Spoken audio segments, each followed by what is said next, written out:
vamos dar início então à nossa disciplina de Antigo Testamento 2 aqui no Seminário Teológico Nazareno do Brasil, Polo Nordeste Meridional.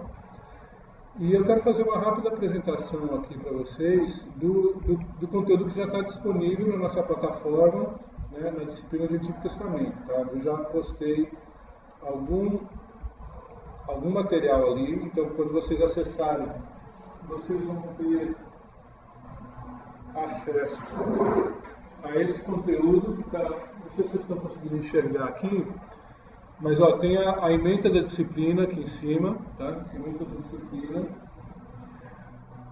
Eu coloquei um fórum de boas-vindas. No fórum de boas-vindas vocês entram em breves linhas, vocês falam qual é a expectativa de vocês a respeito da disciplina do Antigo Testamento, né? O que vocês esperam, qual o conhecimento que vocês esperam obter nessa disciplina, etc. É uma maneira de vocês estarem interagindo entre si, né, na plataforma, e com o professor. Já coloquei uma tarefinha lá, né, para vocês fazerem, tá? Então, semanalmente a gente vai ter uma tarefa e uma leitura, tá? Então, a tarefa aqui é bem simples. Quem é o profeta do Antigo Testamento? Vocês vão responder, obviamente, depois de ter lido alguma coisa, né, para vocês poderem, com as suas palavras, dizerem quem é o profeta. Eu não quero uma coisa longa, não precisa ser longa. 4, 5 linhas. Quem é o profeta do Antigo Testamento? Bom, o profeta do Antigo Testamento daí você descreve a pessoa, né? Se você quiser citar como exemplo o nome de algum, tudo bem, mas a ideia é principalmente das características do profeta. Como a pessoa reconhece que era um profeta, né? Como ele era reconhecido, né, como sendo um profeta, né? Basicamente essa é a ideia. Aqui eu coloquei um vídeo já, que é uma aula introdutória de 15 minutos, que deveria ser mais ou menos esse conteúdo que a gente vai estar vendo hoje, um pouco mais aprofundado, né? Um pouco mais aprofundado aqui, né? Oi? Você assistiu? Então, lá foi só em linhas gerais, né? Aqui é onde a gente vai estar aprofundando, mas vocês em casa é onde vocês vão ter a oportunidade de aprofundar mais. Que nem eu falei, eu coloquei aqui a bibliografia complementar, os sílabos, eu vou abrir aqui os sílabos para a gente ir destrinchando um pouco isso aqui, tá? Os sílabos, ele já traz uma bibliografia, né? Ele traz um esquema de aulas que eu me guiei para montar as nossas... Como a gente tem 10 encontros, então eu montei em 10 aulas o nosso conteúdo. Aqui eles apresentam a disciplina, se não me engano, é dividida em três módulos diferentes, né? Em 3 unidades, que eles chamam, né? Por exemplo, aqui eles colocam generalidades da literatura profética, o que é um profeta, pano de fundo, gêneros literários, tipos de classificação, etc. Depois ele divide, né, em os profetas do século VIII e os livros históricos, o profeta do exílio e os que vêm depois do exílio. Então, na realidade, aqui ele trabalha com 4 unidades. E tem a bibliografia que eles sugerem aqui, né, embaixo, bibliografia básica. Então, a bibliografia que eu coloquei era uma bibliografia complementar a essa, tá? Ou seja, vocês têm... Muitos desses livros vocês conseguem em PDF na internet, ou se quiser comprar. Eu já falei para a Jo, e até aproveitando o que o Denis tem falado a respeito de literatura, eu acho que o momento da gente fazer a biblioteca, o estudante é na hora que está fazendo o curso, porque quando a gente começa a ver mais as bibliografias, sabe aquilo que vai precisar para estudar. Se vocês quiserem comprar, então, vocês devem comprar. Agora, tem outros que a gente tem disponível em PDF, que eu vou estar disponibilizando aqui na nossa plataforma, tá? Às vezes é bom ter para nível de pesquisa, mas eu tenho vários deles para pesquisa, mas nada substitui para mim. Eu tenho uma paixão muito grande por livros, né? Então eu gosto muito de ter o livro, porque às vezes são livros que a gente usa como referência, né? Então, bom, já que a gente está aqui, a gente abriu a ementa, então eu vou abrir aqui o fórum para vocês. Neste fórum, o aluno deverá apresentar-se e falar a respeito da sua expectativa. Então vocês clicam aqui no botão acrescentar um tópico de discussão. Daí vocês acrescentam e falam, eu quero, expectativa com relação a essa disciplina E aí cada um vai dizer qual é a sua história. Aqui depois, a tarefa 1, vocês vão preencher lá quem é o profeta do Antigo Testamento, que nem eu falei, em poucas linhas, né? Com suas palavras e em poucas linhas, descreva o profeta israelita. Então vocês vão descrever quem era, como era essa figura, né? Como era? Você dizer como... Por exemplo, se você fosse falar, eu preciso identificar uma pessoa que seja reconhecida como profeta na sociedade israelita, né? Como é que a gente identifica essa pessoa, né? Quais são as características dessa pessoa? Como ele agia, o que ele fazia, enfim. Bom, depois a gente tem aqui o videozinho que eu falei, né? Eu vou procurar cada semana fazer um videozinho, uma gravação. Muito boa noite, irmãos. Então, aqui está Eu sou o pastor Eduardo Vasconcelos e nesta... Aqui tem um vídeo de 15 minutos que fala um pouco a respeito dessa introdução, tá? E é importante, a gente se esforçar para participar daqui, porque na aula a gente às vezes recebe muito conteúdo, mas não consegue gravar tudo.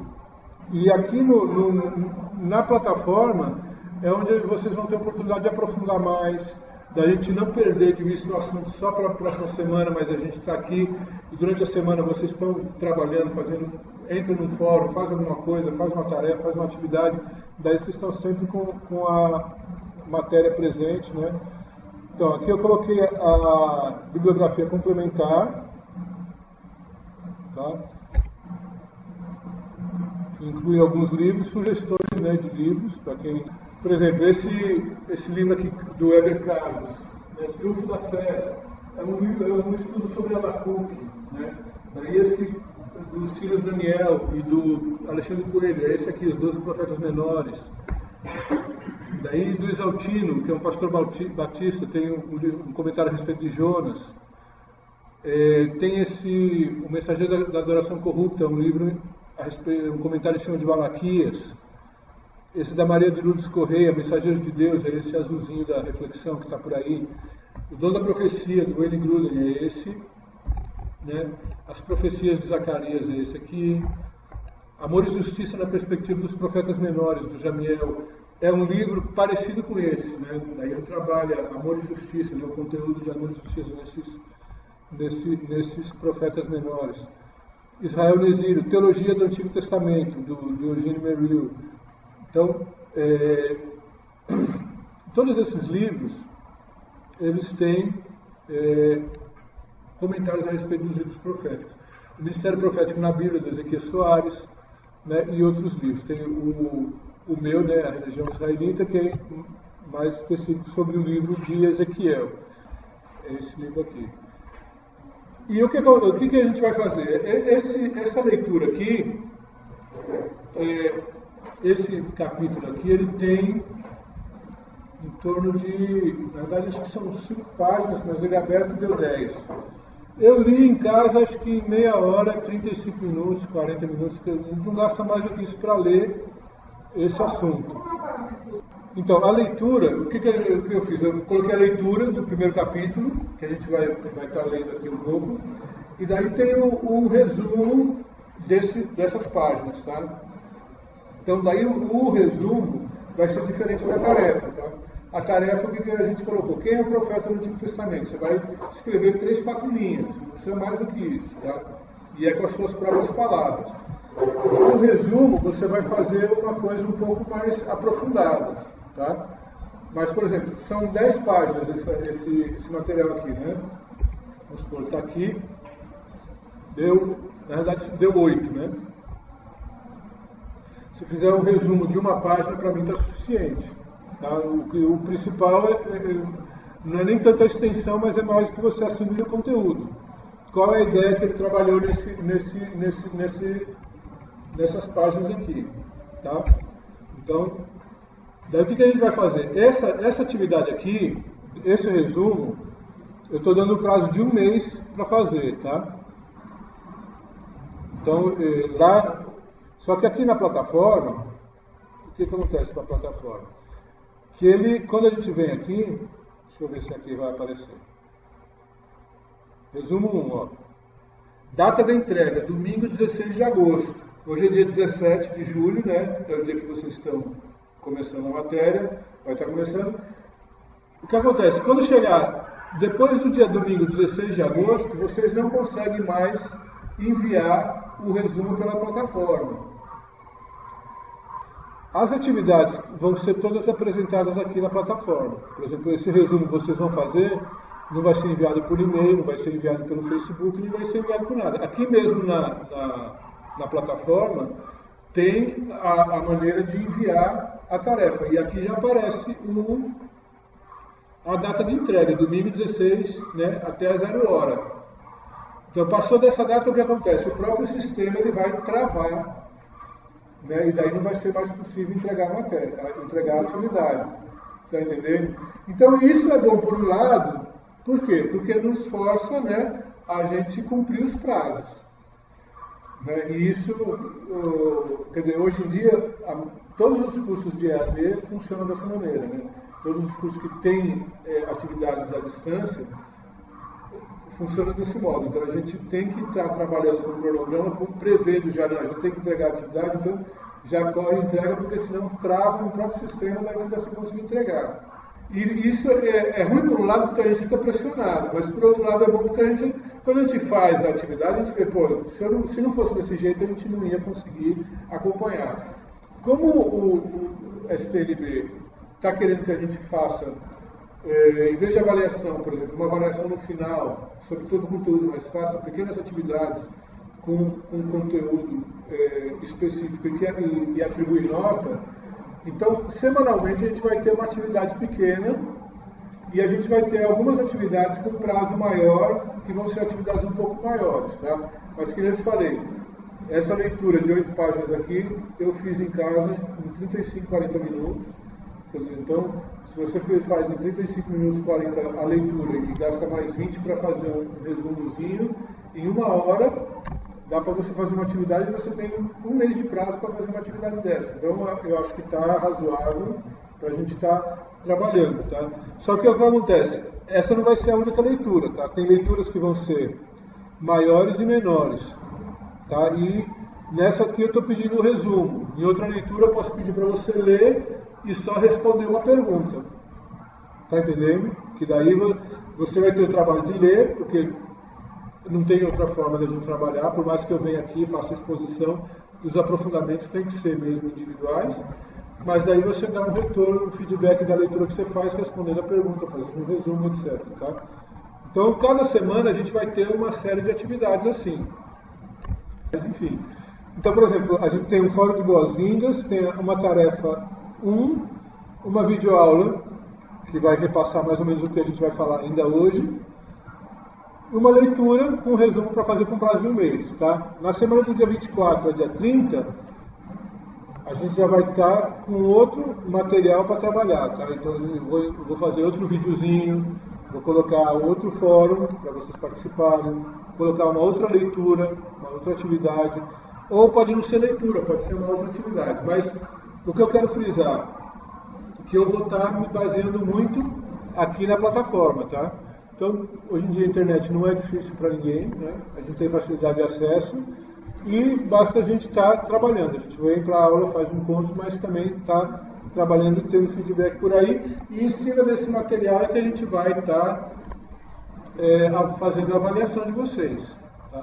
Algumas atividades menores vão ter menos pontos, mas atividades maiores vão ter mais pontos. Depois eu vou até fazer um esquema já dizendo qual vai ser a pontuação de cada tarefa, para vocês terem ideia, por exemplo, se eu perder essa atividade, quanto eu vou estar perdendo, se eu fizer, quanto que eu vou estar ganhando, enfim, para vocês ficarem acompanhando e terem noção disso aqui. Bom, essa leitura a gente vai comentar algumas coisas aqui, mas é a leitura que vocês vão ter para fazer em casa, tá? O que ele analisa aqui? O autor do livro, ele coloca uma questão para nós nesse capítulo, tá? Que é o que a gente vai discutir agora. Por exemplo, quando a gente fala de profeta no Antigo Testamento, ou de uma forma geral, quando a gente está falando de profeta, a gente está se restringindo somente aos profetas que são os autores de livros, e mais, somente aos livros do Antigo Testamento, ou a gente pode dilatar essa interpretação, a gente pode estender esse entendimento, por exemplo, para outros profetas, outros personagens que não tiveram livros escritos, ou também profetas no Novo Testamento. O que eu quero dizer com isso? Por exemplo, existem estudiosos, e isso aí já é uma divisão de estudo, tá? Existem estudiosos que classificam os profetas somente aqueles que escreveram livros. Para eles e que eles não consideram a existência de um ministério profético. Quando a gente fala ministério profético, o que a gente quer dizer com isso? Que existia uma organização na sociedade de Israel que formava profetas, tá? Uma escola de profetas, etc. Né? Ou que os profetas eles surgiam, esses autores, né, eles entendem dessa maneira, e daí eles defendem que o profeta ele surgia aleatoriamente, era uma pessoa chamada por Deus, mas ele não necessariamente participava de alguma organização, de alguma coisa organizada para formar o profeta. Né? Então ele surgia porque era chamado por Deus e ele ia profetizava aquilo que Deus mandava. E já outros que entendem que existiu na sociedade de Israel, e especificamente em Ramá, né, uma sociedade de profetas, uma escola de profetas. Né? E por essa linha, quem concorda com essa linha, ele abrange não só o ministério profético, não abrange somente aquela geração, que é de Samuel, né, que é onde tem essa citação, a gente já vai ver daqui a pouquinho. Oi? Então, quem aparece como líder ali naquele momento é Samuel. Né? E ele que inclusive quando Saul ele é convocado para ser rei, né? Ele é chamado para ser rei, né? Samuel vai dar alguma orientação a ele, dizendo inclusive para ele ir se reunir com os profetas que estavam lá, entendeu? E para ele ir no rancho dos profetas, né? Então há esse entendimento de que existia uma escola, e como Samuel era o juiz na ocasião, e ele era o líder, era ele que estava sendo dirigindo ali, então ele seria o líder também da escola, ele que teria organizado tudo. Enfim, ele era aquele que estava sendo chamado para reunir, né, tanto para estudo, como para preparação, como para guerrear também, né? Quando a gente vai, quando eles se reúnem lá em 1 Samuel 7, né, que eles estão guerreando, né? Samuel é aquele que chega para reunir o exército para que eles vão à peleja, né? E aí chegam depois, até, né, se tornou conhecida aquela passagem que ele diz Ebenezer, né? Até aqui nos ajudou o Senhor, né? E quem estava comandando ali era Samuel. Mas daí voltando, então aqueles que entendem que existia um ministério organizado, eles vão além, eles vão dizer que também o profeta é não só aquele que foi comissionado para entregar uma mensagem especificamente a um rei, a uma nação, mas é também todo aquele que, de alguma forma, proclamou a palavra de Deus. Nesse sentido, Noé foi um profeta, Moisés foi um profeta, e assim cada um, né, dos líderes ou daqueles homens de Deus que foram chamados. E aí ele vai citar aqui duas passagens do Novo Testamento para respaldar essa ideia. Aqui, a gente está aqui na página 18, viu? Então ele vai dizer, por exemplo, Lucas 1,70, ó, Zacarias, pai de João Batista, quando ele diz: falou pela boca dos seus santos profetas desde o princípio do mundo. Ou seja, Lucas, quando está escrevendo o seu livro no Novo Testamento, se referindo aos personagens do Antigo Testamento, ele está dizendo, ó, aqueles desde o início do mundo já existiam os profetas, né? Então isso respalda a existência de um ministério profético, não só organizado, mas que ele vem muito antes daqueles que a gente conhece dentro dos livros. Se a gente for situar o livro de Isaías na história, ele vai aparecer somente no século VII ou VIII a.C. Aqui Zacarias está dizendo que os profetas estavam desde o princípio do mundo, né? E não só ele, mas Jesus também disse, ó, veja o parágrafo seguinte: Jesus afirmou que os profetas existem desde o princípio do mundo, abre aspas, para que desta geração seja requerido o sangue de todos os profetas que desde a fundação do mundo foi derramado, desde o sangue de Abel até o sangue de Zacarias, que foi morto entre o altar e o templo. Assim vos digo, será requerido desta geração. Lucas 11, 50, 51. Então, com essas citações, ainda mais levando em conta que uma delas é da boca do próprio Jesus, então fica difícil a gente restringir o estudo dos profetas ou a existência dos profetas somente àqueles que foram autores de livros, né? Por quê? Porque Jesus considera que todo aquele que, de alguma maneira, proclamou a palavra de Deus e testemunhou de Deus é um profeta, né? A gente vai ver também, abrindo um parênteses aqui, que a palavra profeta ela tem vários significados, né? A gente vai ver um pouco mais para frente.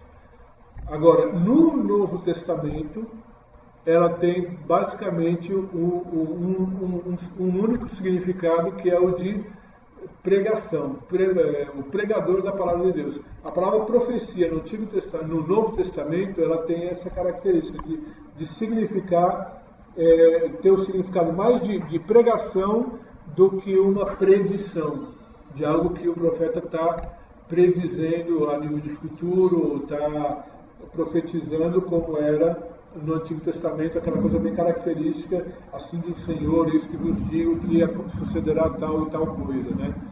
Então, no Novo Testamento não, a palavra profecia, o dom da profecia que Paulo se refere, ele é basicamente a pregação. A pregação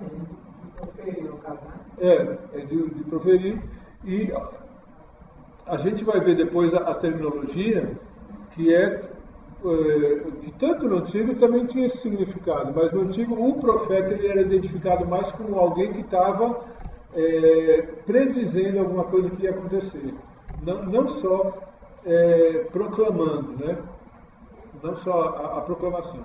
Mas a gente vê já no Novo Testamento começando com essas duas situações no livro de Lucas, ou seja, o profeta existe desde a fundação do mundo, ok? Então a gente considera que todos aqueles que, de alguma maneira, foram personagens históricos que, na sua época, na sua geração, proclamaram a vontade de Deus, eles são considerados profetas pela palavra de Deus, pela Bíblia, né? Então, embora isso é uma visão geral, né? O nosso estudo ele vai caminhar para a gente estudar os livros mesmo, tá? Mas, então ele diz, por exemplo, aqui, ó, ele continua: a Bíblia mostra que nesse período pré-mosaico Enoque profetizou, e destes profetizou também Enoque, o sétimo depois de Adão, Judas 14, né? E da mesma forma Noé, pela fé Noé, divinamente avisado das coisas que ainda não se viam, temeu, para a salvação da sua família preparou a arca, né? Então ele continua dizendo: as escrituras sagradas consideram os patriarcas Abraão, Isaque e Jacó como profetas. Então a gente vê que Enoque, Noé, Abraão, Isaque e Jacó, Moisés, embora não tenha escrito um livro profético propriamente dito, ele ao lado de Elias, são os dois grandes profetas de Israel até a vinda de Cristo, né? Quando Cristo ele sobe no Monte da Transfiguração e João, Tiago e Pedro tem aquela visão, quem é que estavam ao lado os dois que estavam ali ao lado de Cristo era justamente Elias e Moisés, né? Que eram os dois profetas assim que eram fundamentais na história de Israel. E veja que eles não tinham um livro escrito, né? Então, isso é mais um argumento em defesa de que o profeta não é só aqueles que escreveu um livro, né? E a gente vai ver que depois, na verdade, é que existem períodos da história em que eles aparecem com maior ênfase, né, com maior notoriedade os profetas, e outros que não surgem tanto. Por exemplo, no reinado de Davi, a figura de Natã é quase que inseparável. Você falar de Davi e não falar de Natã. Era ele que estava lá todo instante interpelando Davi, chamando a atenção de Davi. Obrigado. Chamando a atenção de Davi. Ele estava sempre presente, né? No reinado de Salomão, a gente quase não vê. Na realidade, eu não sei de nenhum profeta que chegou para Salomão. Eu não vi nenhum registro na Bíblia de algum profeta que tenha chegado para Salomão para profetizar alguma coisa a respeito para ele, né? Então, existem momentos da história em que... Por uma experiência pessoal dele com Deus, né? Existem algumas especulações a respeito disso. Porque, por exemplo, em várias passagens, em vários outros reis, a gente sempre vê o profeta chegando junto, né, e falando. Ou quase sempre para consertar o cara, né? Quase sempre para chegar, corrige, né? Porque depois a gente vai analisar, na próxima aula a gente vai analisar as características da profecia, né? Então a gente vai ver que a profecia ela tem alguns elementos. O que era? Um aviso, né?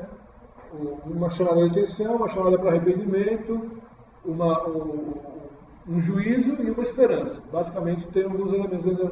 Então o profeta às vezes chegava não só para exortar, né, ou para condenar, mas também para dar esperança.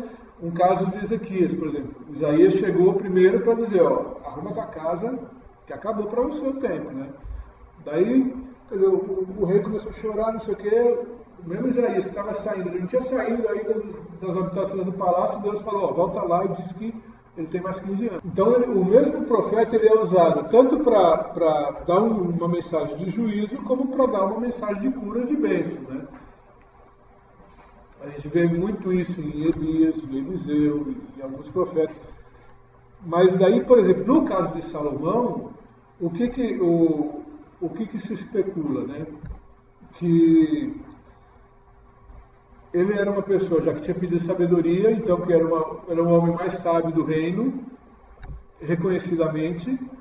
Então o profeta poderia ter receio de chegar para profetizar alguma coisa a respeito de Salomão, porque ele era reconhecidamente sábio. É uma hipótese. Segundo, por ele ter aquela conduta dele duvidosa, com várias concubinas, e ele ter mesmo se dedicado mais ao comércio, fazer parte do que é o começo da decadência espiritual do reino de Israel, então ele também teria aliciado os profetas. Por exemplo, o que significa isso? Que os profetas eles estavam vendidos, né? Eles não profetizavam porque eles comiam na mesa do rei, eles não serviam a Deus, mas serviam ao rei. Então, com isso, não havia um profeta de moral lá para profetizar contra Salomão. Uma outra possibilidade era que Salomão, por ter já se desviado, apostatado, então Deus deixou ele à sua própria sorte e não mandou ninguém com mensagem de aviso para ele, né? Ou ainda uma outra possibilidade que seria simplesmente ele como um personagem que ia passar para que se cumprisse o que tinha sido profetizado ainda no reinado de Davi com relação à divisão do reino, que ela só se conclui mesmo, ela se concretiza no filho. Então uma outra possibilidade com relação a Salomão era que já estaria predito, né, ainda no reinado de Davi, a sorte, né, do reino, daí a sequência que o reino ia se dividir, né, através que na realidade é quando surge o profeta profetizando para Roboão e Jeroboão, né, a respeito da divisão do reino. Então é uma fase da história que dá margem a muita especulação, porque não tem elementos mais firmes nesse sentido, né? Mas, em linhas gerais, há um movimento profético desde a fundação do mundo até hoje, a gente pode dizer, né, só que com outras características, né, no Novo Testamento, que nem eu falei. Mas até o cumprimento de todas as profecias em Cristo, né, e o que se tem é que, e aí já é outra linha de interpretação, alguns estudiosos consideram que o último profeta mesmo foi João Batista, né, que depois dele não houve mais profecia, né? E na realidade essa linha de interpretação, que são aqueles que são chamados de cessacionistas, né? Eles dizem que cessou, né, o ministério do Espírito Santo e da profecia ali, né, então a igreja não desfruta mais disso, né? Os dons cessaram ali mesmo. Tá? Então existem algumas linhas de interpretação para a gente estudar. O que eu pretendo argumentar aqui com vocês é que aquilo que eu já venho dizendo, e o que diz a própria palavra, o profeta é aquele que proclama a palavra de Deus, que dá a conhecer a vontade de Deus. Nos nossos dias é aquele que prega o Evangelho, né? É um profeta de Deus, não necessariamente para predizer o futuro a alguém, né? Dizer, eis que te digo, assim diz o Senhor, Fábio será levado para Jerusalém, será amarrado com cordas, não sei o quê, que nem Ágabo fez com Paulo, entendeu?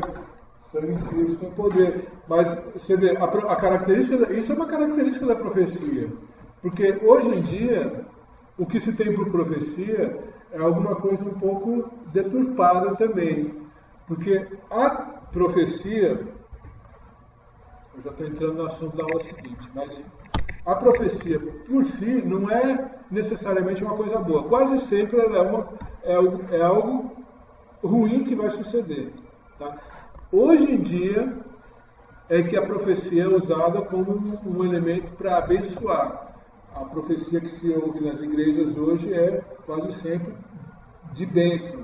Eu vou profetizar sobre a sua vida, só bênção que vai acontecer, só bênção. E o que acontece? No Antigo Testamento isso é mais para esse lado do vidente, né? A figura do vidente,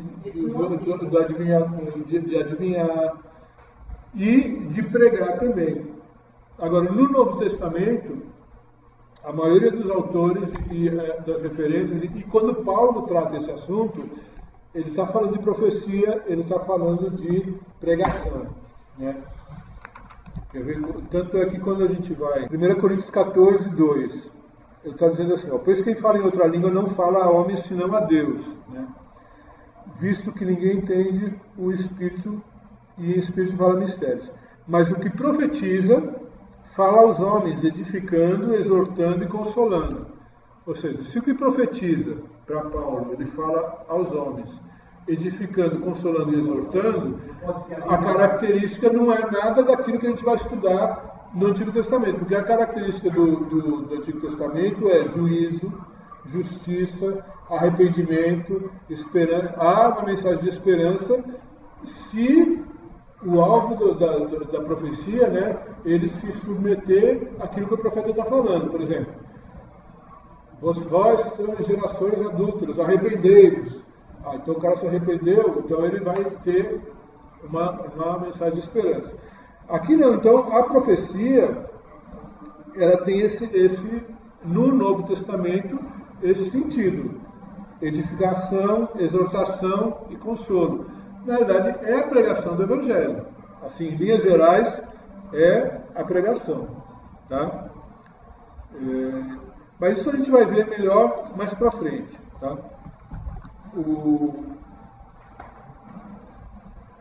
Então, o que a gente vai analisar com relação ainda ao ministério profético? Né? Então, o ministério profético ele surge em Israel. Ele era comum nas sociedades orientais a figura do vidente. Tá? Então o que acontece? Quando Daniel vai para a Babilônia, vocês devem lembrar que é chamado todos os sábios de Nabucodonosor, né? E do pai dele, para que interpretasse um sonho. E ninguém consegue. O próprio José no Egito, Faraó, tinha lá os sábios, que eram, na realidade, quem eram esses sábios e esses videntes? Eram os profetas ímpios, né? Eram os profetas lá. Só que eles não conseguiram, né? Eles não tinham o dom de discernimento. Eles eram só adivinhos mesmo. E, nesse sentido, até em Israel, antes do profeta, existia também um elemento que a gente pode considerar de adivinhação, que era o Urim e o Tumim, tá? Que eram duas pedrinhas, né, que o sacerdote levava pendurado nas vestes dele. Vocês já ouviram falar do Urim e Tumim? Ele levava duas pedrinhas que eram, vamos dizer, búzios, né? Só que ele jogava lá e dependendo eles faziam uma leitura, dependendo de como fosse.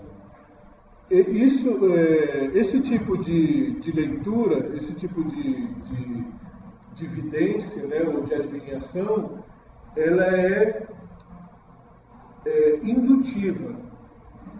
Indutiva por quê? Porque ele tem algum elemento já que te faz interpretar aquilo.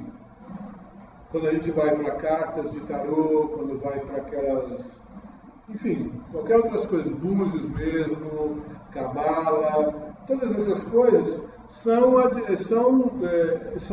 métodos de evidência indutiva, né? O profeta não. O profeta ele é espontâneo, ele recebe na hora a profecia. Deus fala diretamente com ele, não tem nenhum elemento. Então isso a gente chama de um método de vidência, ou de dedutivo, quer dizer, ele está tomando posse de alguma coisa, de uma comunicação direta que Deus faz com ele, sem usar uma pedrinha de Urim e Tumim, sem usar alguma coisa nesse sentido, tá? Então, e aí se diferencia, né? Se diferencia nesse aspecto, né? O profeta, ele é singular por isso, porque ele é uma figura diferente dos videntes que existem lá nas outras nações, e também porque ele não faz uso desse tipo de elemento, né? de coisas para induzir, justamente. Então, muitas sociedades têm. Os chineses têm o I Ching, que é um livro de sabedoria, tem, enfim, várias coisas para ver na internet, vários vídeos de pessoas que acham ou que estão. Se você perguntar para elas vão dizer, não, é o Espírito Santo que está comandando isso aqui. E você vai ver reuniões que não condizem com a Bíblia, que fogem do comum das liturgias normais. Porque hoje em dia o que acontece? Muita coisa é feita em nome de Deus. Aí você pega, por exemplo, pessoas no altar recebendo litros e litros de azeite na cabeça. Isso é bíblico? Aumenta a unção? É necessário o cara receber 20 litros de azeite na cabeça para ter a unção do Espírito? Agora, se você for conversar com ele, perguntar para ele, ele vai, não, Deus na frente, Deus está lá na ponta da língua. Então, agora, é difícil, num certo sentido, por quê? Porque aí a gente vai ver como é que se reconhece o profeta. Como é que o profeta ele é reconhecido, né? E aí a própria Bíblia diz, né? E aqui tem também, vamos ler esse texto aqui de Deuteronômio, que esse texto já vai responder também essa pergunta.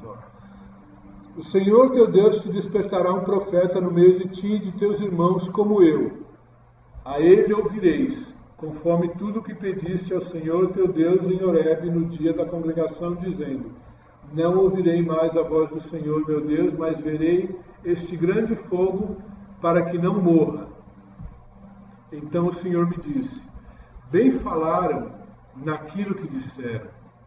Eis que lhes suscitarei um profeta no meio de seus irmãos como tu, e porei as minhas palavras na sua boca, e ele lhes falará tudo o que lhe ordenar. E será que qualquer que não ouvir as minhas palavras que ele falar em meu nome, eu o requererei dele. Porém, o profeta que presumir soberbamente de falar alguma palavra em meu nome, que eu não me tenha mandado falar, ou que falar em nome de outros deuses, o tal profeta morrerá. E se disseres no teu coração, como conheceremos a palavra que o Senhor não falou? Aí ele responde, quando tal profeta falar em nome do Senhor e tal palavra não se cumprir, nem suceder assim, esta é a palavra que o Senhor não falou. Com soberba falou tal profeta. Não tenhais temor dele. Ou seja, o que ele está dizendo? O profeta, para ser profeta, a palavra dele tem que se cumprir. Se a palavra que o profeta dá não se cumpre, então aquele não deve ser reconhecido como profeta. Não é para temer o profeta. Aqui ele está falando, quando ele está falando que eu porei um entre vós, ele está se referindo a Cristo no futuro, né? Mas no finalzinho ele dá uma forma da gente identificar, né, como a gente conhece o profeta. Se a gente for para Jeremias 28, ó, veja lá, Jeremias teve um embate com um falso profeta, Jeremias 28. Nesse capítulo, né, a Bíblia narra a luta entre Jeremias com o falso profeta Ananias.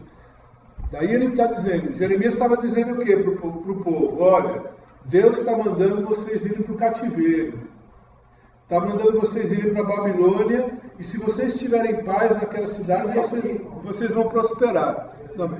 Não, então, eu estou falando o contexto do que Jeremias está falando. Daí ele estava dizendo, ó, vocês devem ir para a Babilônia, né, porque Deus está mandando, se vocês tiverem paz lá, vocês vão prosperar, e na sua paz vós prosperareis.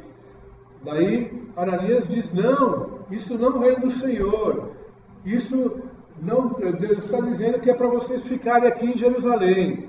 E Jeremias vai e diz, ó, se vocês derem ouvido a Ananias e ficarem aqui em Jerusalém, Deus vai mandar Nabucodonosor invadir aqui, destruir, vai levar vocês presos, cativos para lá.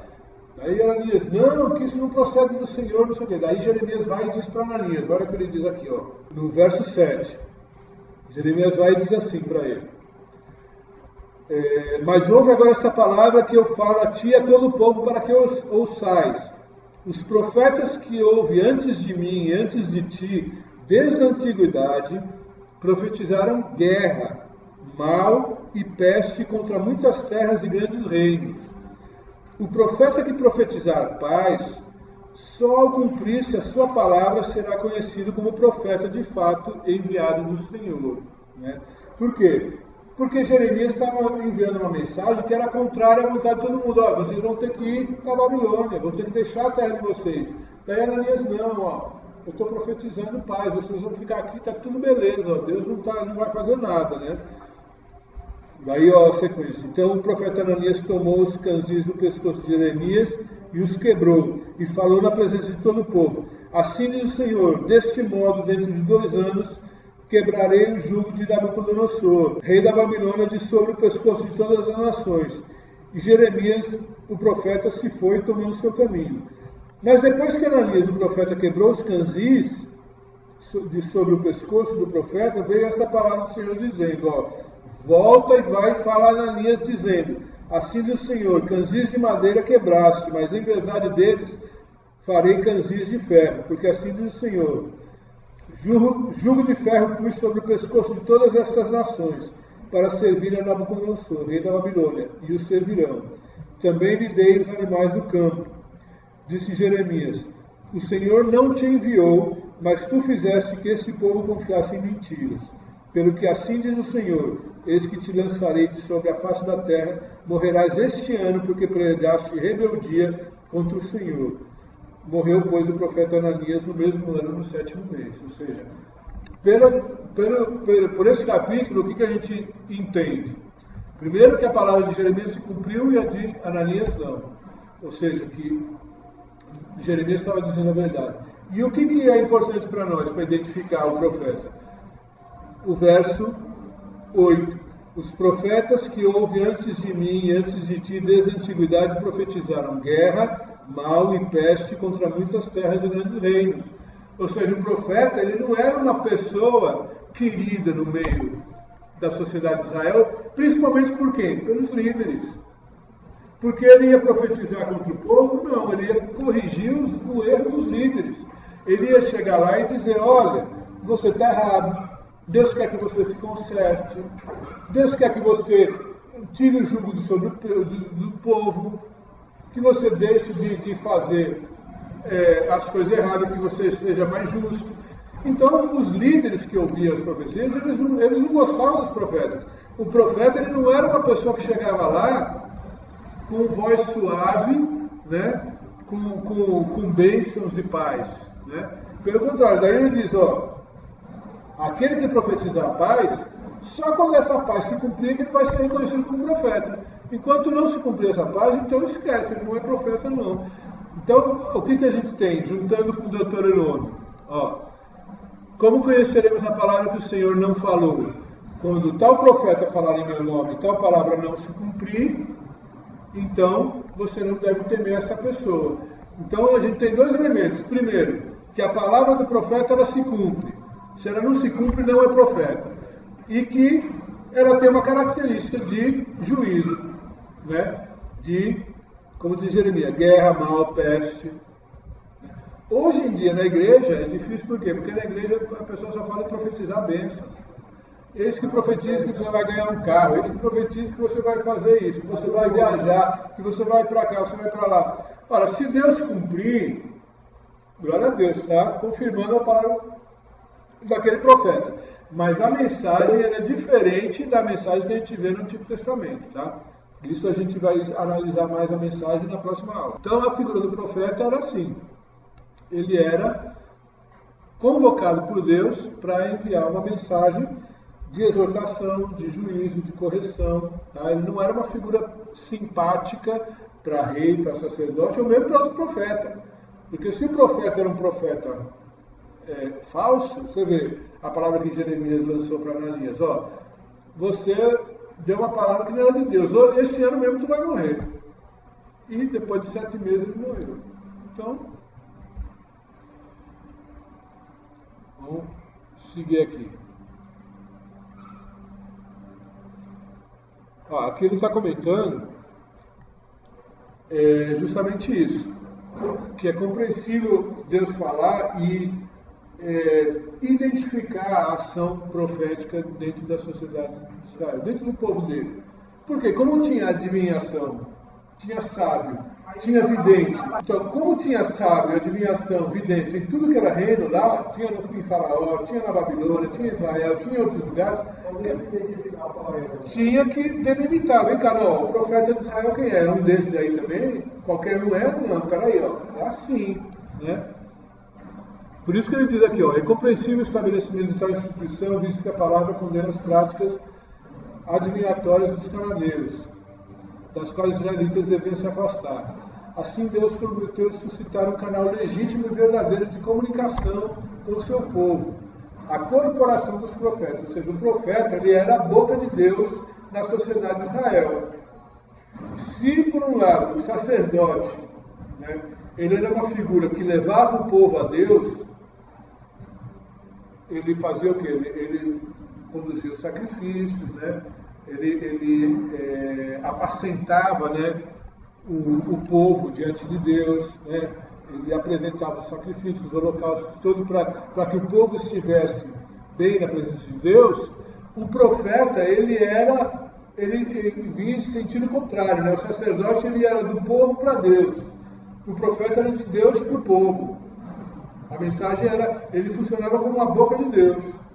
Então, por isso que Moisés foi o grande profeta, né, do Antigo Testamento, apesar de ele não ter escrito o livro profético, né, que a gente não vai analisar os escritos de Moisés nessa disciplina. Mas ele sempre foi considerado porque ele foi quem conduziu o povo para fora do Egito, para tomar posse da terra prometida, deu não só os 10 mandamentos, mas toda uma série de códigos, instruções e normas e leis pela qual a sociedade deve ser regulada. Então ele foi a boca de Deus para o início da sociedade de Israel, né, para o povo de Israel. Então por isso que era necessário distinguir, né, Os profetas seriam os embaixadores e porta-vozes de Deus para revelar a sua vontade, né? É verdade que as palavras, eis que lhe suscitarei o profeta no meio de seus irmãos, como tu, e porei as minhas palavras na sua boca, e ele lhes falará tudo o que eu lhe ordenar, são uma profecia messiânica, ou seja, ela se cumpre em Cristo, né? Que se cumpriu na história dos hebreus e ao mesmo tempo em Jesus. Ou seja, o que ele está dizendo? Ele está dizendo que essa palavra se cumpriu em Jesus, mas também se cumpre no ministério profético dos outros profetas que viriam após Moisés. Certo? Bom, Deus levantou, preparou e inspirou profetas para ensinar e admoestar os hebreus sobre o perigo da idolatria.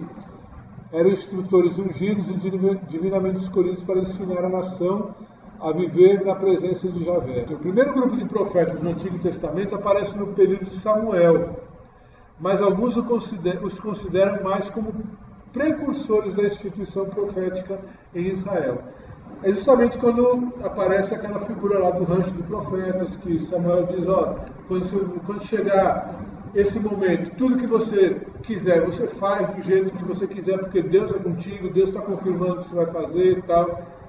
Então, e para ele ir lá no rancho dos profetas. E daí você vê que o que diz a passagem? Diz assim, então virás ao outeiro de Deus, onde está a guarnição dos filisteus. E há de ser que, entrando ali na cidade, encontrarás um rancho de profetas. Esse rancho é que os estudiosos dizem que era aquela escola de profetas, que era uma instituição organizada de ensino de pessoas que profetizavam. Tá?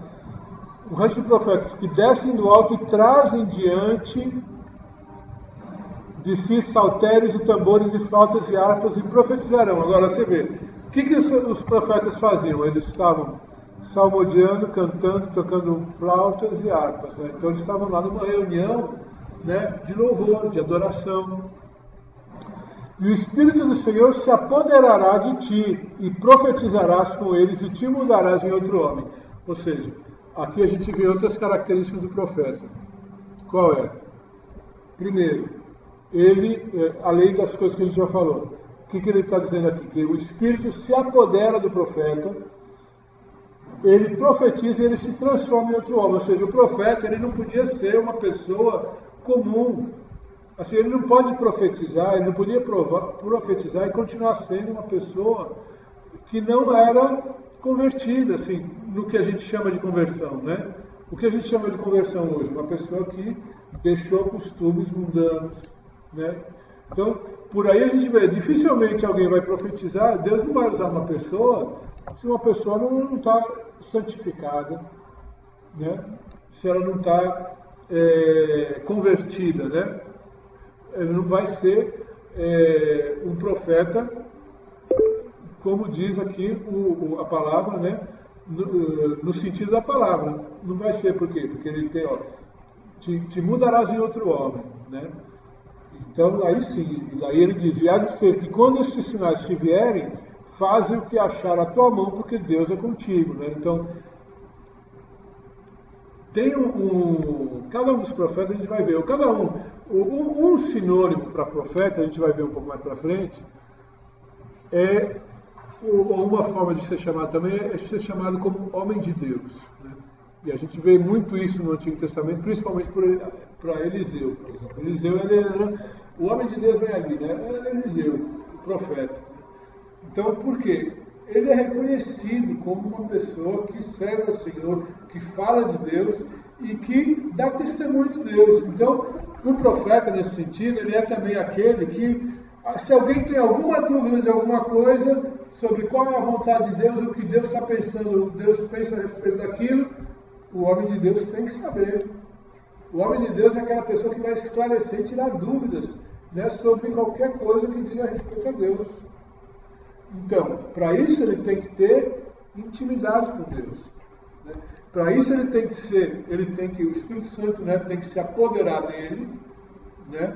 E ele tem que ter intimidade com Deus para ele poder fazer, como diz aqui, e aí você faz o que vier à tua mente, porque você está sendo guiado pelo Espírito. Quando a gente vai para o Novo Testamento, que Paulo diz, mas nós temos a mente de Cristo, Quer dizer, nesse sentido é que o profeta ele é boca de Deus, no sentido de que ele tem a compreensão de qual é a vontade de Deus. Por exemplo, muitas vezes Deus cumpriu uma profecia em fidelidade ao profeta. Porque quando ele está dizendo aqui para o profeta, é um mistério de Deus com o profeta, com o homem. Se Deus está dizendo para o profeta, ó, se o meu Espírito se apoderar de ti, e eu estou te dizendo que você vai ter autoridade para falar no meu nome, aquilo que vier, aquilo que você quiser fazer, eu vou falar e eu vou confirmar. Ou seja, por exemplo, Elias, ele tinha autoridade para avaliar o reinado de Acabe.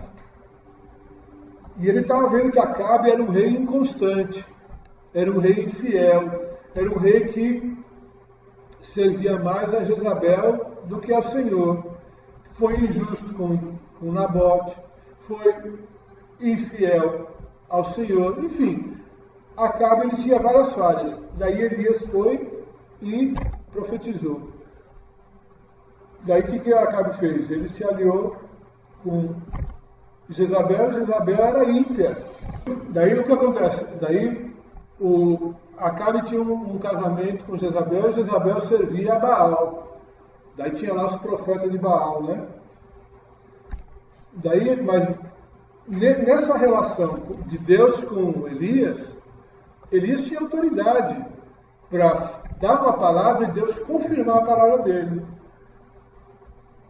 Ele podia tanto receber de Deus, como a gente viu o caso de Jeremias. Jeremias estava saindo, né, quando Deus falou, vai e volta. Mas nem todas as situações a gente vai ver, Deus está dizendo vai e volta. O profeta vai dar a palavra. Mas como existe essa relação, essa intimidade de Deus com o profeta, Deus vai e confirma a palavra do profeta. Elias vai e diz, ó, não vai chover na nação de Israel durante 3 anos. Ele tinha, não só legalidade, ele tinha autoridade de Deus para proclamar a palavra, para dar uma palavra, e aí, como diz Isaías no livro, o zelo do Senhor dos Exércitos fará com que ela se cumpra. E daí Elias foi e profetizou e deu a palavra, ó, em 3 anos vai chover.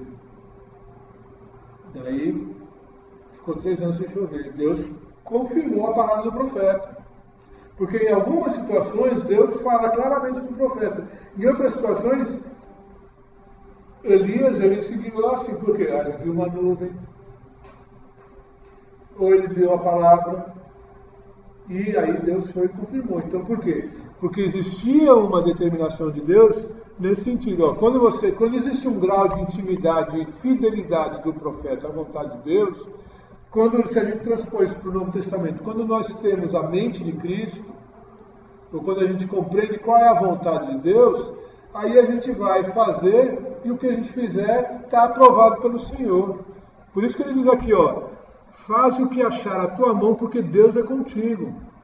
Então, quando a gente está na direção de Deus, quando a gente está em cima da vontade de Deus, o que a gente está fazendo, a gente pode considerar ou Deus está direcionando através do Espírito Santo, ou Deus colocou a vontade no nosso coração, ou Deus está confirmando aquilo que a gente está fazendo. Né? Por causa dessa palavra, porque existe uma relação de intimidade, de fidelidade, existe autoridade e legalidade para a gente agir. Tá? Daí ele vai dizendo, né?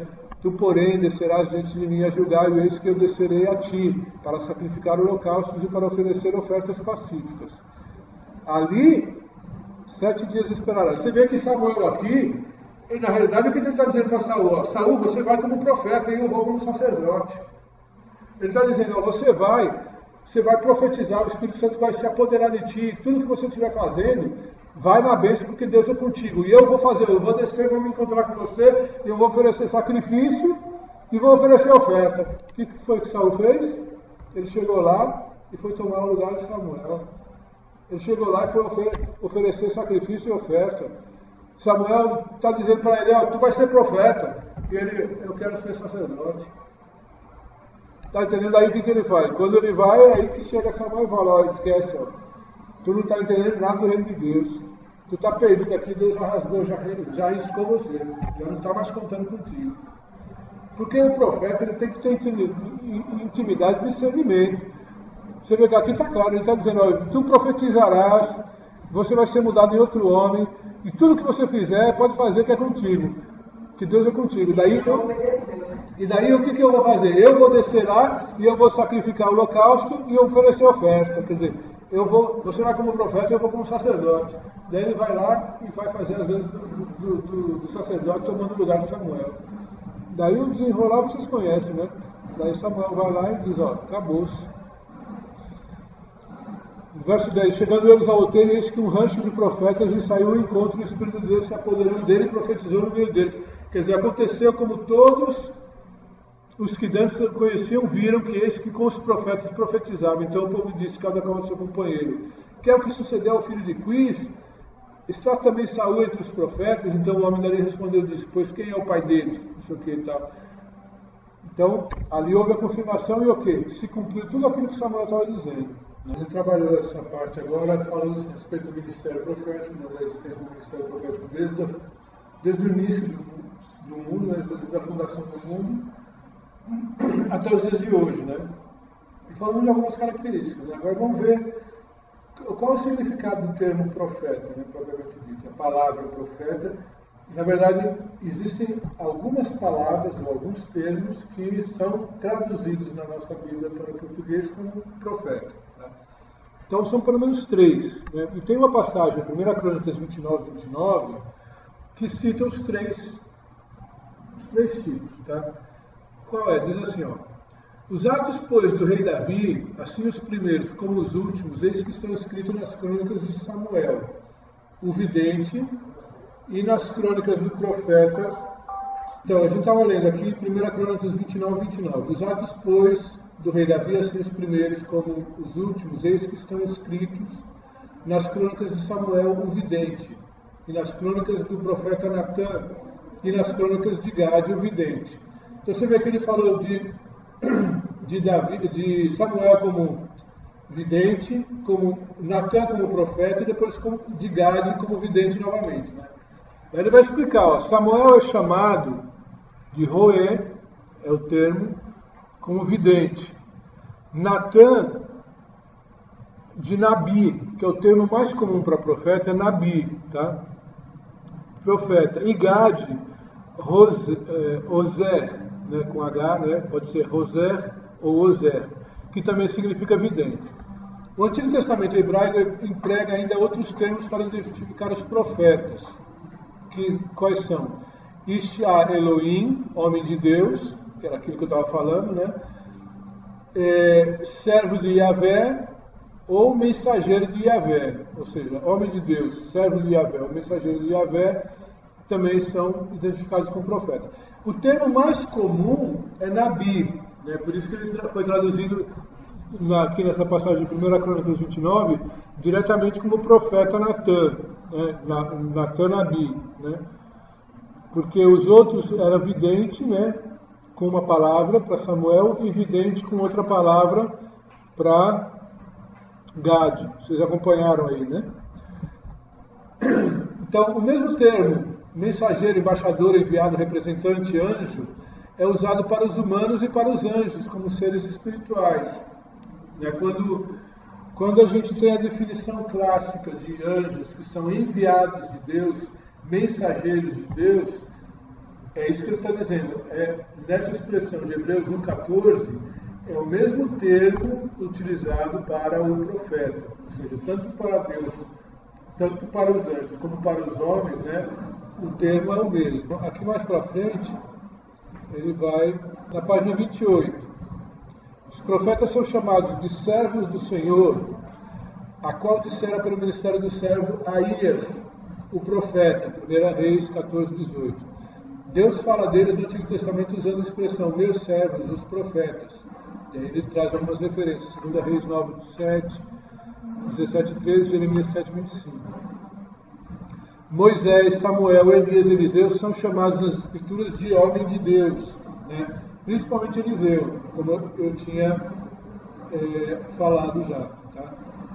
O termo roé, vidente, aparece 11 vezes no Antigo Testamento, sendo que 7 se aplicam ao profeta Samuel. Desse termo roé, é interessante, né, que aparece como vidente, daí ele se deriva outro termo, ruá, que ruá também é um termo pelo qual a gente identifica o espírito, né? Quando a gente está falando do espírito do homem, o espírito de Deus, a gente vê que um dos termos que a Bíblia usa, né, o Antigo Testamento usa para falar, é ruá. E esse ruá, ele é derivado da palavra roé, que é evidente, tá?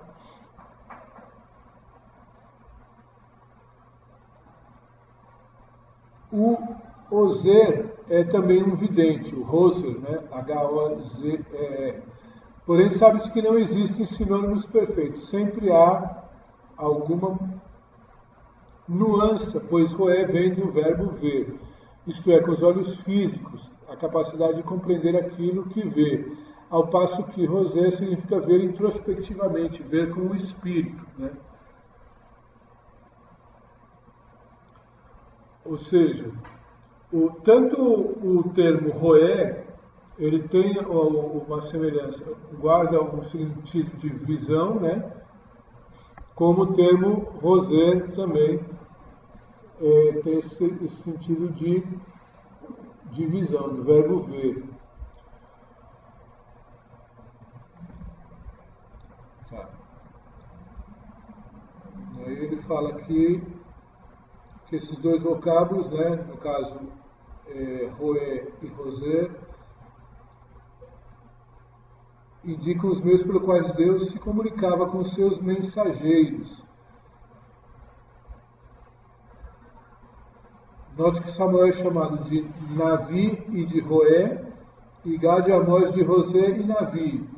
Com isso, segundo Freeman, esses termos são aplicados indistintamente aos profetas, sendo que Navi diz respeito ao elemento objetivo da profecia e as outras duas palavras ao subjetivo.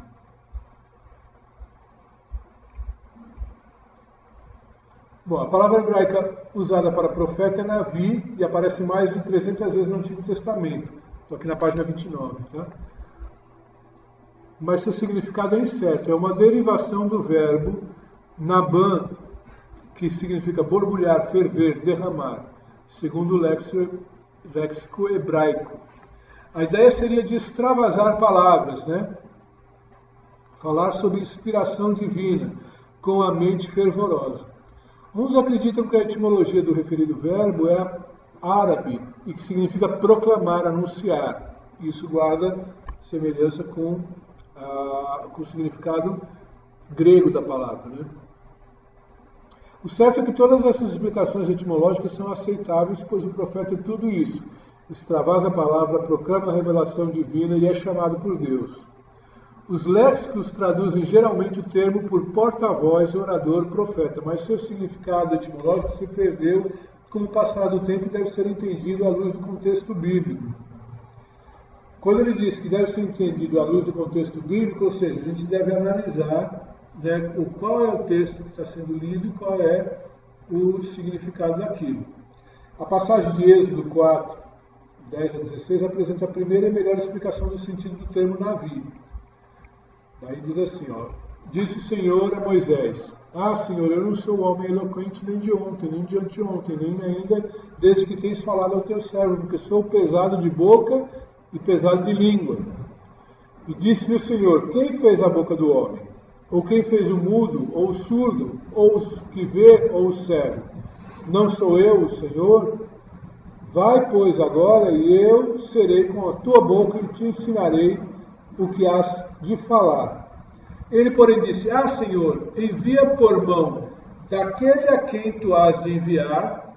E essa expressão, daquele a quem, você vê que está em itálico aqui no texto, né? É justamente porque o termo Navi é esse que está em itálico, daquele a quem tu has de enviar. Então se acendeu a ira do Senhor contra Moisés e disse: Não é Arão, o levita, teu irmão? Eu sei que ele falará muito bem, e eis que ele também sai ao teu encontro. E aí ele continua dizendo, mas, por exemplo, aqui no texto, o que aparece? Aparece com o sentido daquele a quem tu has de enviar, ou seja, aquele que é enviado, né? É por isso que ele está falando de ver com o contexto da passagem, tá? Daqui ainda a gente tem aqui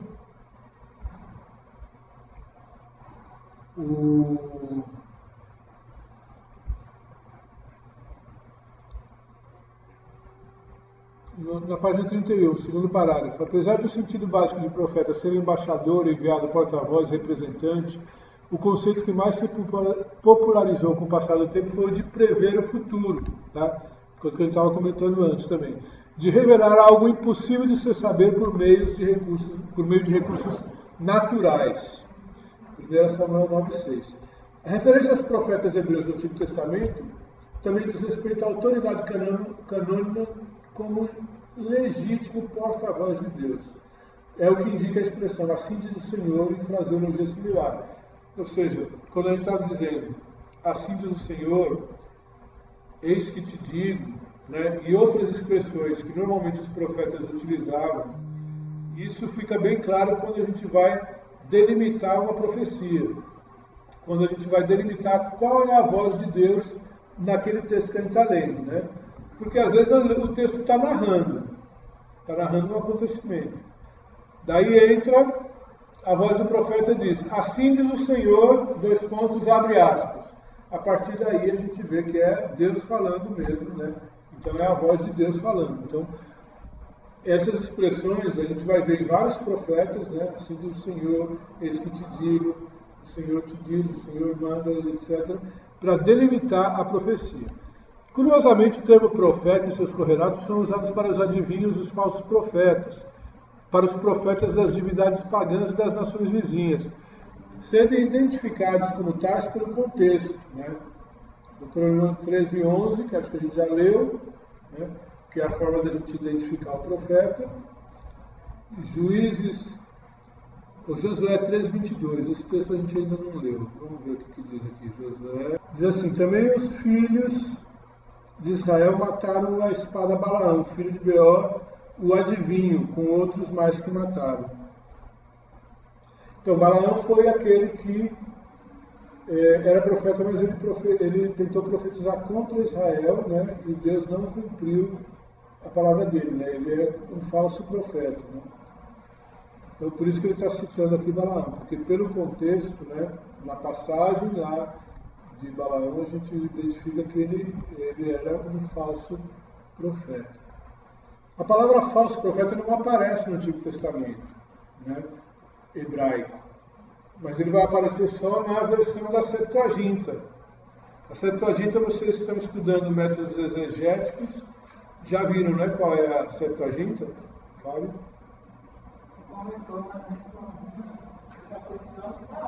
Foi? Então, a Septuaginta, né, ele tem esse nome Septua, porque é também chamada da versão dos 70.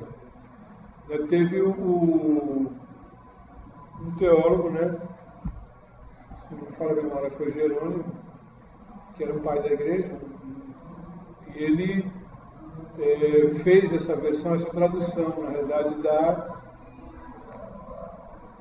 do Antigo Testamento do hebraico para o grego, né? Daí fez a Septuaginta. Daí no grego ele vai aparecer o que ele está dizendo? Que no original hebraico, no manuscrito hebraico, não existe a palavra falso profeta. Então isso já foi um acréscimo, né, da versão Septuaginta, para facilitar a nossa leitura. Por quê? De qualquer forma, o texto, o que ele está dizendo? Ele está dizendo, ó, a gente vai saber se o cara é falso ou não pelo contexto e pela história. Por isso que a gente vê quais são as características que identificam o profeta verdadeiro e o falso, né? Só que a Bíblia não traz, o original ele não traz dizendo falso profeta. Isso foi a versão dos 70, a Septuaginta, no grego, acrescentou a palavra falso, tá? De resto, a gente tem que fazer a leitura como ele diz, aplicando noção de hermenêutica que a gente estuda aquilo, vendo o contexto, né, etc. Então, ele está dizendo aqui, a palavra falso profeta não aparece no Antigo Testamento hebraico, mas na Septuaginta. Portanto, o contexto bíblico mostra se realmente se trata de um profeta de Deus ou de algum embusteiro, né? E, na verdade, hoje, quando a gente vê a Bíblia em português, já está traduzido lá como falso profeta. Para a gente já vai identificar, porque na leitura o texto já está revelando, mas antes não era assim. Antes o texto original ele só dizia para observar o contexto. Da mesma forma acontece com o verbo hebraico navá, profetizar. Assim como nem todos os que são chamados profetas são autênticos, do mesmo modo, a sua ação de profetizar é também diferente, como aconteceu com Saul quando estava possesso, e com o ritual dos profetas de Baal, né? 1 Reis 18, que foi aquele sacrifício de Elias, aquele desafio de Elias, etc. O livro de Jeremias está repleto desses exemplos, né, de ações proféticas que não são conduzidas pelo profeta verdadeiro, mas por um falso profeta. Então vamos aqui finalizar agora. A versão grega do Antigo Testamento, a Septuaginta, identificada também pela sigla LXX ou 70, traduziu Navi, Roé e Rose por profetes, do grego pro, antes, raiz do verbo femi, falar. E algumas vezes, aquele que vê ou que vê o vidente, né? Em algumas passagens que ele cita aí. Ou seja, a própria versão já se encarregou. Dependendo do contexto, ele traduz para o profeta. Por quê? Porque era aquele que antevê, né? Aquele que vê antes, né? Ou que fala. A Vulgata Latina, ou seja, a Vulgata é uma outra versão da Bíblia, que é em latim, tá? Não, ela não é católica, ela é Vulgata, ela é em latim, mas são os livros da Bíblia normal, tá? Usa a palavra profeta para traduzir essas três palavras hebraicas, ou seja, essas versões já trazem para a gente tudo mastigado, na verdade, né? Vai falar profeta, a gente já não vai fazer diferença se é Navi, né, Roé ou Rosé. É profeta. Ele vai falar aqui do termo grego profeta, mas aí já é filosofia, coisa de Platão, aí não interessa para nós. Mas então, existem outras coisas, algumas outras características do profeta que justamente dá margem a que surja essa linha interpretatória de que não havia um ministério profético propriamente dito. Quais é? Por exemplo, Amós, ele diz assim no livro dele: eu não sou profeta nem filho de profeta, mas boieiro e plantador de sicômoros, né? E Deus me chamou para profetizar a casa de Israel. Não só ele, mas outros profetas também, eles tinham atividades agrícolas, eles eram plantadores, agricultores, e Deus levantou eles para profetizar Israel. Por conta dessa atividade profética não ser vinculada ao rancho de profetas, não existir uma escola assim, ele surgiu lá do nada, e a profecia dele se cumpriu, né? Foi profecia do Senhor, é que existe também essa linha interpretativa de não considerar um ministério formal, né, do profeta como uma atividade. Quer dizer, hoje é diferente. Hoje existe, por exemplo, aqui a gente é um seminário, é uma escola de profetas. Vocês aqui estão sendo ensinados para que vocês depois vão proclamar a palavra de Deus, né? Então existe um ministério, uma coisa organizada, né? Um seminário, existem as aulas, tudo. Então existem essas duas linhas, tanto a que defende a existência do rancho como alguma coisa organizada, como aquela que diz que não, que eram pessoas assim, que Deus chamava, tocava na hora, falava e eles iam e profetizavam, né? De fato, existem as duas modalidades. O fato de ter profetas dessa maneira, como Amós, como Miqueias, o próprio Jeremias, que disse: eu não passo de uma criança, né? E outros, né, que foram Ezequiel, que era de uma linhagem mais sacerdotal, e que de repente se viu lá no cativeiro, né, com a função de profeta, não significa que não tenha existido também um ministério profético formal, formalizado através de um rancho, através de uma escola, através de alguma coisa específica para treinamento, né, das pessoas nesse sentido. Para terminar a aula, existe um outro aspecto do profeta que a gente vai ver da figura do profeta. A gente falou aqui, citou que ele tinha que ter muita intimidade com o Senhor, né? E intimidade para que ele tivesse autoridade, né, e legalidade para agir. Mas não só. Existia uma relação tão profunda do profeta com Deus, que o profeta, ele personificava a ação de Deus. Ele assumia na sua própria existência, né, aquela mensagem. Ele era a mensagem viva. Por exemplo, quando Deus fala para Isaías: sai nu pela cidade, né? Tira suas vestes, sai nu, né? E simboliza assim, né, a nudez do meu povo, a nudez do povo, que ele ia ficar desnudo e que ia sair desnudo. Quando Deus chama e diz para Oséias que ele vai e casa com uma mulher entre as prostitutas, né, para simbolizar que o povo, a nação de Israel, estava se prostituindo com outros deuses.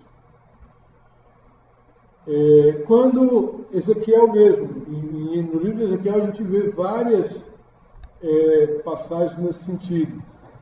A própria morte da esposa de Ezequiel simbolizou uma morte da nação de Israel num determinado momento.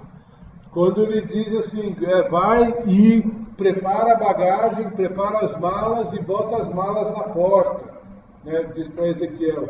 E Ezequiel faz isso, e daí ele está dizendo: e eis que assim será com o povo de Israel. O povo vai também cativo para a Babilônia. Ou seja, o profeta, ele assume assim o que a gente chama de personificação da mensagem.